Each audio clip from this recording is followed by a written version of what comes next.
Bismillahirrahmanirrahim. Assalamualaikum warahmatullahi wabarakatuh. Bagaimana kabarnya teman-teman semuanya? Semoga senantiasa sehat selalu ya. Perkenalkan, sebelumnya nama Ustazah Retno Widyastuti.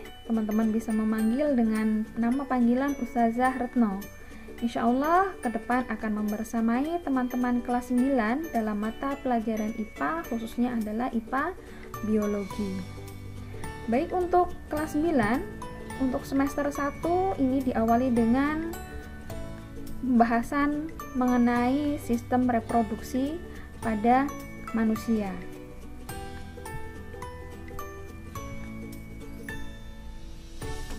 Nah, sebenarnya apa sih tujuan dalam pembelajaran materi ini? Diharapkan teman-teman bisa memahami fungsi bagian organ reproduksi pada manusia. Yang kedua, bisa menjelaskan tahapan reproduksi pada manusia. Yang ketiga, menjelaskan pertumbuhan dan perkembangan manusia. Dan yang keempat, bisa mengetahui kelainan pada sistem reproduksi manusia. Selanjutnya, apa yang akan kita pelajari? Nah, ini ada 4 poin yang akan kita pelajari dalam pembahasan kali ini, yaitu sistem reproduksi itu sendiri, baik pria maupun wanita. Untuk sistem reproduksi ini tentunya disusun oleh organ-organ reproduksi ya, sebelum nanti kita ke sistem itu sendiri.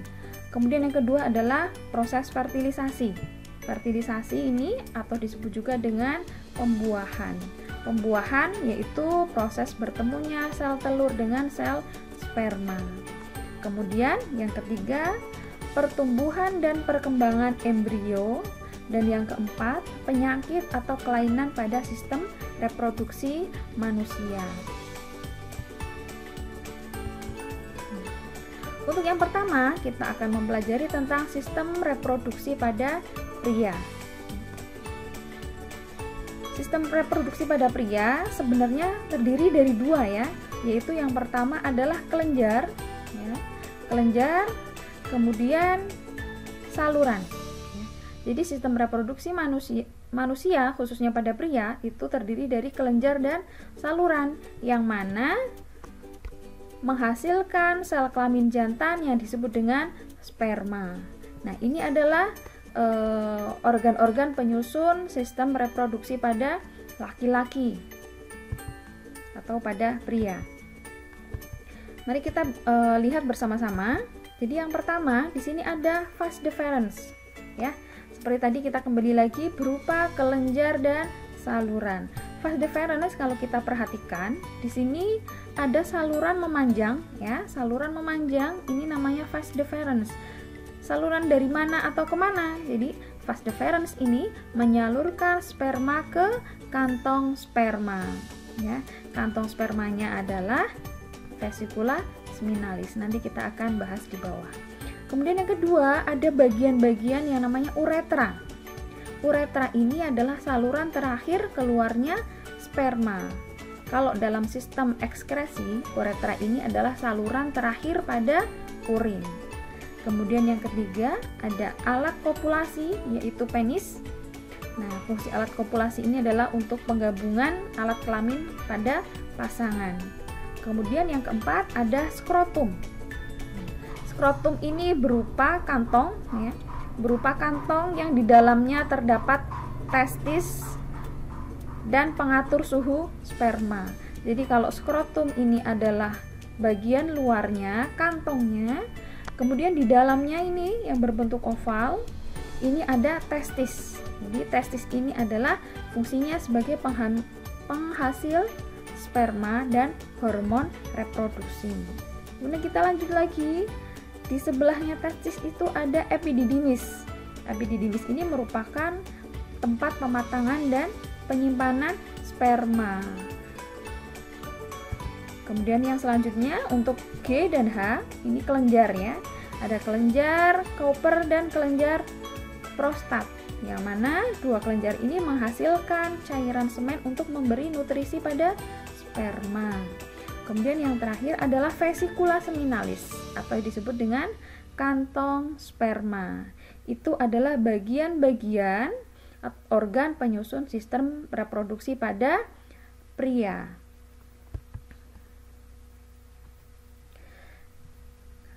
Jadi urutan proses pembentukan sperma berdasarkan organ-organ penyusun sistem reproduksinya. Kalau kita mau urutkan, yang pertama ya. Jadi proses pembuatan sperma sendiri itu ada di testis ya. Testis ini. Nah, ada di testis. Testis itu berada di dalam apa tadi? Iya, di dalam skrotum ya, kantong ya. Jadi sperma dibuat atau diproduksi itu yang pertama di testis. Kemudian yang selanjutnya disimpan sementara, ini ya, disimpan sementara pada epididymis. Kemudian setelah itu melewati saluran yang namanya vas deferens ya. Vas deferens ini adalah saluran sperma ke kantong sperma. Setelah melewati saluran ya, kemudian yang selanjutnya adalah melalui vesikula seminalis atau kantong sperma. Jadi setelah melewati saluran kemudian melewati kantong sperma. Kemudian selanjutnya ya, di sini ada kelenjar prostat dan kelenjar Koper. Fungsinya adalah menghasilkan cairan semen untuk memberi nutrisi sperma. Jadi setelah dari kantong sperma tadi, di sini ada pemberian nutrisi seperti itu. Kemudian yang terakhir adalah tempat keluarnya sperma atau saluran akhir, yaitu yang dinamakan dengan uretra.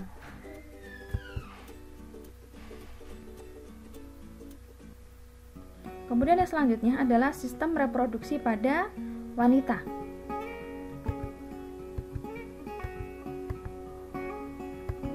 Untuk sistem reproduksi pada wanita, kalau kita perhatikan ini ada kanan dan kiri ya.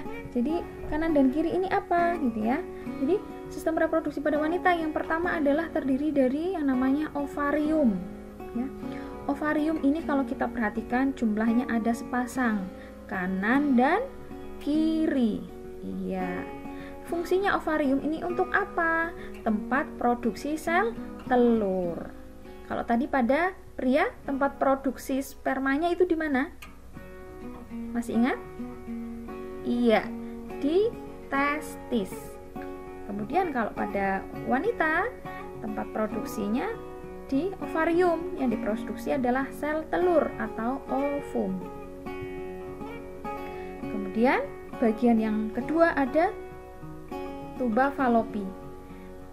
Tuba fallopi ini merupakan saluran telur atau disebut juga dengan oviduct, yang juga tempat ini berfungsi sebagai tempat pembuahan atau tempat fertilisasi. Ini saluran ini. Tempat pertemuan sel telur dan sel sperma itu ada di sini. Kemudian bagian selanjutnya ada infundibulum. Infundibulum ini adalah corong ya, atau pelebaran dari tuba fallopi atau saluran telur.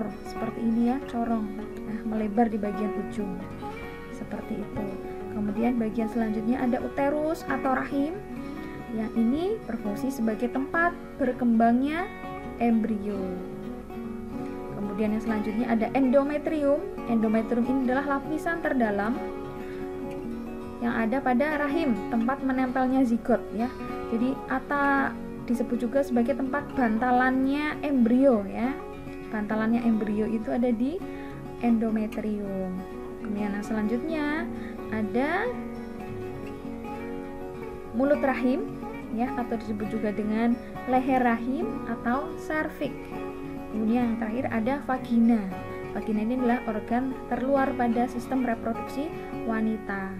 Nah, vagina ini tempat keluarnya bayi ketika seorang wanita melahirkan secara alami.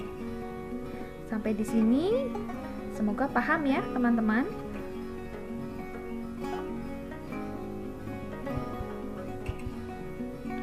Baik, untuk selanjutnya kita akan membahas tentang fertilisasi atau pembuahan. Apa sih yang dimaksud dengan fertilisasi atau pembuahan? Fertilisasi atau pembuahan yaitu sel telur atau ovum yang telah masak akan keluar dari ovarium menuju rahim. Proses pelepasannya disebut dengan ovulasi. Ya. Jadi ini ya, ini ovarium ya. Ini juga ovarium, kanan kiri ya, ovarium. Ini ya. Saya mengambil gambar yang kanan. Ovarium ini tempat pembentukan sel telur. Ketika sel telur sudah matang ya, sel telur sudah matang, dia akan keluar, kemudian ditangkap oleh apa tadi? Corong yang ada di ujung saluran atau ujung tuba falopi, namanya infundibulum. Iya, infundibulum. Jadi sel telur yang sudah matang itu keluar dan ditangkap infundibulum, kemudian dia akan berjalan melewati saluran tuba falopi. Iya. Nah, di sini ada tulisan zigot. Zigot inilah hasil dari fertilisasi. Jadi bertemunya sel telur dan sel sperma itu dinamakan zigot. Nah, tempat bertemunya itu ada di tuba falopi. Nah, itu yang dinamakan dengan proses fertilisasi. Jadi hasil dari fertilisasi itu namanya zigot. Seperti itu.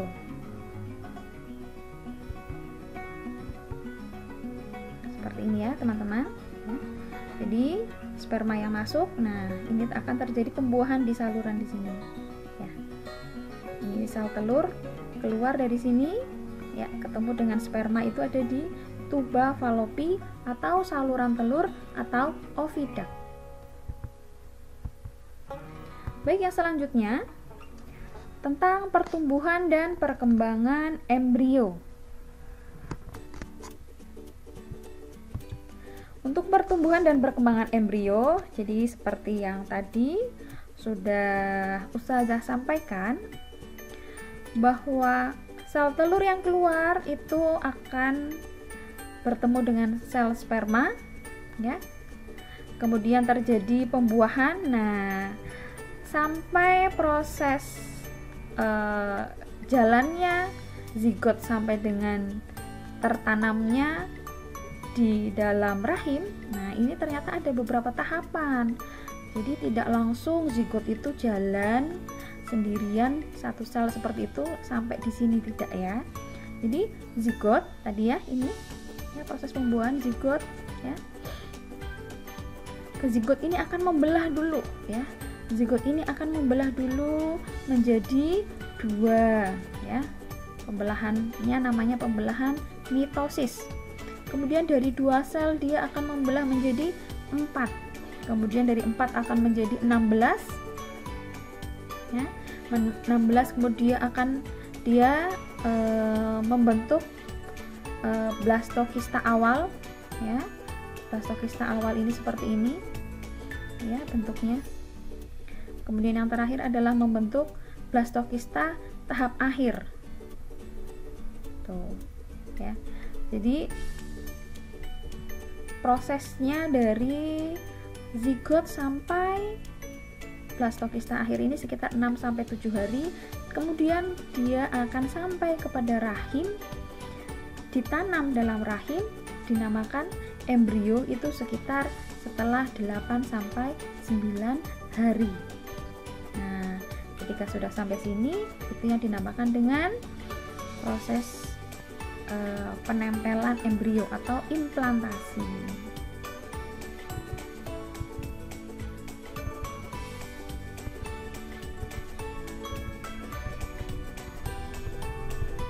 Baik, sampai di sini mudah-mudahan teman-teman paham ya. Kemudian yang selanjutnya itu perkembangan embrio hingga terbentuk janin. Nah, ini kelihatannya sudah besar ya, mungkin sudah berapa minggu seperti itu janinnya.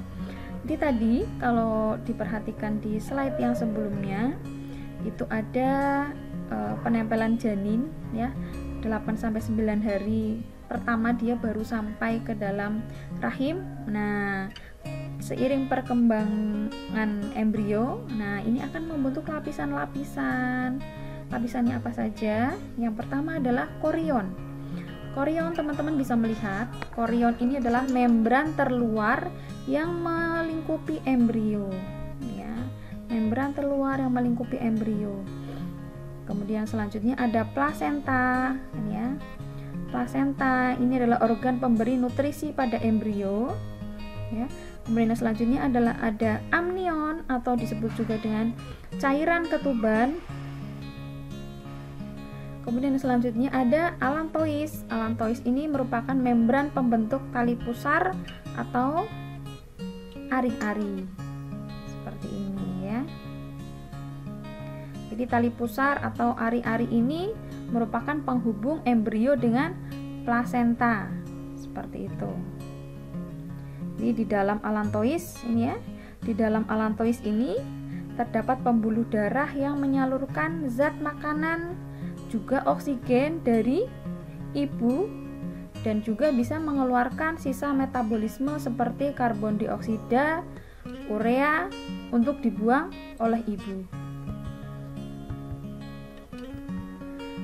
Kemudian bagian yang terakhir adalah kelainan atau penyakit pada sistem reproduksi ya. Ini baik pada pria maupun pada wanita. Ya. Maka perlunya kita menjaga organ reproduksi masing-masing ya, agar kita dijauhkan dari segala penyakit pada sistem reproduksi. Nah, ini yang pertama ada hipogonadisme, itu penurunan fungsi testis pada laki-laki ya. Yang kedua ada kriptokorkidisme, kegagalan dari satu atau kedua testis yang turun dari rongga abdomen. Ada infeksi saluran kencing ya, atau ISK atau uretritis, yang ini tidak hanya terjadi pada pria tapi juga bisa terjadi pada wanita. Kemudian ada kanker vagina, ini pada wanita ya tentunya. Kemudian ada HIV gitu ya, penyakit yang menyerang sistem kekebalan tubuh. Kemudian ada keputihan gitu ya, munculnya gumpalan seperti endapan susu berwarna putih gitu ya. Ini dikarenakan infeksi jamur seperti itu. Jadi kenapa keputihan ini bisa muncul? Karena adanya ketidakseimbangan hormon yang disebabkan oleh beberapa hal. Bisa karena ketika pasca menstruasi, ketika kehamilan, ketika obesitas, dan sebagainya. Kemudian selanjutnya ada prostatitis ya. Prostatitis itu peradangan pada prostat. Kemudian yang terakhir ada kanker ovarium ya. Ini baru beberapa nama kelainan atau penyakit yang Ustazah sebutkan ya. Sebenarnya masih banyak yang lainnya. Itu saja mungkin yang bisa Ustazah sampaikan untuk materi kali ini. Semoga teman-teman paham atas materi yang Ustazah sampaikan. Syukron. Assalamualaikum warahmatullahi wabarakatuh.